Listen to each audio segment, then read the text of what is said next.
Hello good morning student, I am Sunita Sharma, your economics teacher. Welcome है आप सबका मेरे चैनल इकोनॉमिक्स बाय सुनीता पर। तो today we will do chapter number, ये हमारा 12th का चैप्टर है। अभी ये कंज्यूमर बजट सेट और बजट लाइन इसमें से करेंगे। क्लास 12th रहेगी हमारी, क्लास 12th है और चैप्टर नंबर 4th में इसमें आपको ये एक इम्पोर्टेंट पॉइंट करवा रही हूँ। ये बजट लाइन देखो क्या है। बजट लाइन दो वस्तुओं के ऐसे संयोग को प्रकट करती है जो उपभोक्ता जो है दी हुई कीमत पर और अपनी आय के अकॉर्डिंग खरीदने के लिए तैयार रहता है। तो एग्जाम्पल लिया इन्होंने, मान लीजिए एक उपभोक्ता का बजट 60 रुपीज़ है और उसके बाद दो वस्तुएं, एक 1 और 2, मतलब दोनों पर खर्च करना है और उसकी कीमत के अनुसार वो जो है अपनी अलग अलग वस्तु पर खर्च करेगा। उसका कॉम्बिनेशन अभी देखेंगे। तो ये हमारी वो है भाई table, budget set of the consumer. इसमें वस्तु की इकाइयाँ हैं 0, 10, 20, 30 और उसकी दूसरी वस्तु की इकाइयाँ 60, 40, 20, 0। ठीक है, इनकी एक वस्तु की इकाइयाँ इतनी है और एक वस्तु की इतनी है और वो अपने जो है बजट के अकॉर्डिंग इनको खरीदता है। तो अब देखो बजट क्या डेफिनेशन क्या है। दो वस्तुओं के ऐसे समूह, ऐसे संयोग को व्यक्त करता है जब वस्तुओं की कीमत और उपभोक्ता की आय दी हुई होती है। ये जो है यूँ का यूँ क्वेश्चन जो है पेपर में आता है भाई। ठीक है, तो स्टूडेंट से मेरी रिक्वेस्ट है ध्यान से कर लीजिएगा। वैसे इकोनॉमिक्स बाय सुनीता चैनल पर अगर जाओगे तो ये पूरा चैप्टर आपको मिल जाएगा। चैप्टर नंबर 3 है।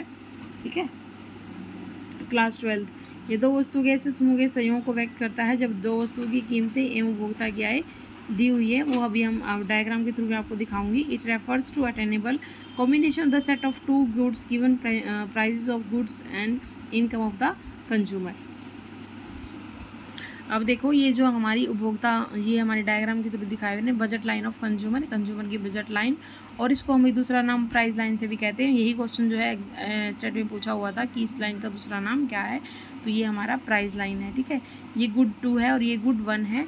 गुड 1 की ये 30 का यहाँ खरीदता है और ये हमारा ये 60 का यहाँ किसकी खरीदता है, गुड 2 की। ठीक है, ये एक ही लाइन है और ये बी पॉइंट है आपका। ठीक है, तो ये हमारा देखो बजट लाइन,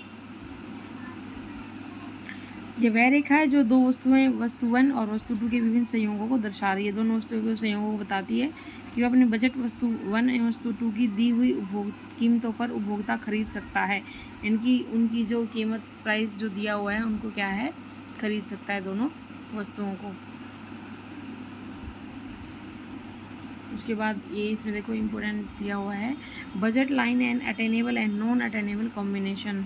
ये कह रहा है कि बजट रेखा जो है अटेनेबल और नॉन अटेनेबल दोनों कॉम्बिनेशंस को शो कर सकती है। इनकी जो बजट रेखा के अंदर का भाग है, ये वाला भाग है, ये फिजिबल है और अटेनेबल कॉम्बिनेशन है, यानी कि इसको जो है उपभोक्ता ले सकता है, खरीद सकता है। उसके जो बजट लाइन के बाहर का जो भाग है नॉन फिजिबल है और नॉन अटेनेबल है, कॉम्बिनेशन है। ठीक है, देखो बजट रेखा वह रेखा है जो पर्याप्त संयोगों, जिन्हें संभाव्य संयोग भी कहा जाता है, और अपर्याप्त असंभाव्य संयोगों से अलग करती है।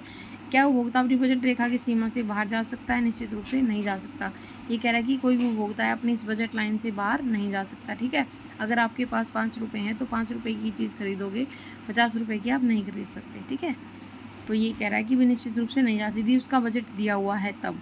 वस्तु 1 और वस्तु 2 की कीमतें दी हुई हैं, अतः बजट रेखा की सीमा के बाहर कोई भी बिंदु नहीं है और अपर्याप्त संयोग है। अपर्याप्त संयोग को जो है वो शो कर रही है, तो इसलिए कोई भी जो है वहाँ पर नहीं जा सकता। ठीक है, एक चित्र के द्वारा यह चित्र जो बजट रेखा को प्रकट करता है, जब उपभोक्ता बजट ₹60 है, वस्तु 1 की कीमत 2 रुपीज़ है और प्रति इकाई, और वस्तु 2 की कीमत जो है 1 रुपीज़ प्रति इकाई है। ठीक है, तो उपभोक्ता उन संयोगों को खरीदने में सक्षम है कि जो उसकी बजट रेखा पर ए और बी पर है। इसकी बजट रेखा भी ए बी, उन दोनों कॉम्बिनेशन को मतलब इसमें जितने कॉम्बिनेशन बनेंगे इसमें आप बना सकते हो अलग अलग, जैसे 30 से लेकर आप 20 तक इसको यहाँ, तो वो भी आपकी एक नई बजट लाइन होगी। लेकिन ये बजट लाइन के अंदर का भाग है तो फिजिबिलिटी है, यहाँ पर कोई भी कंज्यूमर जो है इसको वस्तु को खरीद सकता है। लेकिन जो इसके बाहर वाला पॉइंट है, ये वाला जो बाहर वाला भाग है, यहाँ पर जो है कोई भी उपभोक्ता जो है,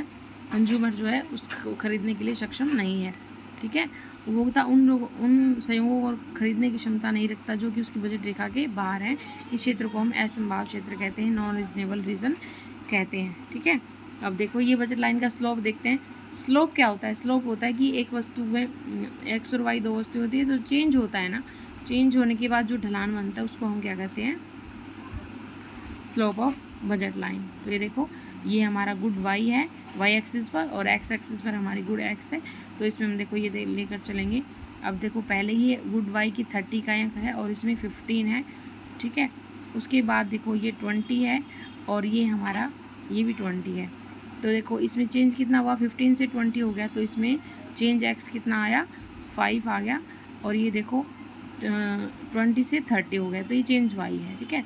तो देखो ये जो बनेगा ये वाला जो भाग है ये हमारा, सॉरी ये जो पार्ट है ये एक्स और ये वाई, तो ये हमारा जो है स्लोप है, ठीक है।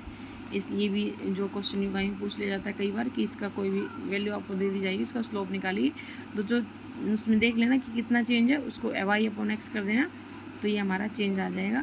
तो चेंज कितना आ जाएगा, 2 रुपीज़, ठीक है। तो ये था बजट रेखा का ढलान, स्लोप ऑफ बजट लाइन। तो मैंने कुछ इंपॉर्टेंट पॉइंट इस वीडियो में करवाए हैं। तो इकोनॉमिक्स बाय सुनीता चैनल के साथ जुड़िए। मैंने जो है 11th-12th का मोस्टली सिलेबस करवा दिया है। और जो अगर आपको कोई नया चैप्टर करना है तो आप जो है ग्रुप के साथ आइए, मैं आपको ऑनलाइन क्लास दे सकती हूँ, इंग्लिश मीडियम में भी, हिंदी मीडियम में भी, 11th-12th के या फिर जो डिस्टेंस के बच्चे हैं, क्या नाम है भाई, बीए का चैप्टर है, बीए तक, एमए तक, कोई भी चैप्टर है मैं आपको जो है अच्छे से समझा सकती हूँ। ऑनलाइन आकर अपना एक ग्रुप बनाकर मेरे 9560045954 पर डाल देना। और जो या फिर मेरे चैनल इकोनॉमिक्स बाय सुनीता है, मेरे चैनल का नाम है, इस पर आप जो है कमेंट कर सकते हो। और जिसको भी क्लास लेनी है ऑनलाइन आकर ले सकता है वो बच्चा। और thank you dear student. Video को लाइक शेयर सब्सक्राइब ज़रूर कीजिएगा। ये काफ़ी इंपॉर्टेंट पॉइंट जो मैंने इस वीडियो में करवाए हैं, तो भी चैनल के साथ बने रहिएगा। वीडियो को लाइक शेयर सब्सक्राइब ज़रूर कीजिएगा। और जो बच्चे ऑनलाइन पढ़ना चाह रहे हैं, क्लास लेना चाह रहे हैं, वो इकोनॉमिक्स बाय सुनीता मेरे चैनल पर जाकर जो है कमेंट कर सकते हैं, ठीक है। Okay, thank you dear student.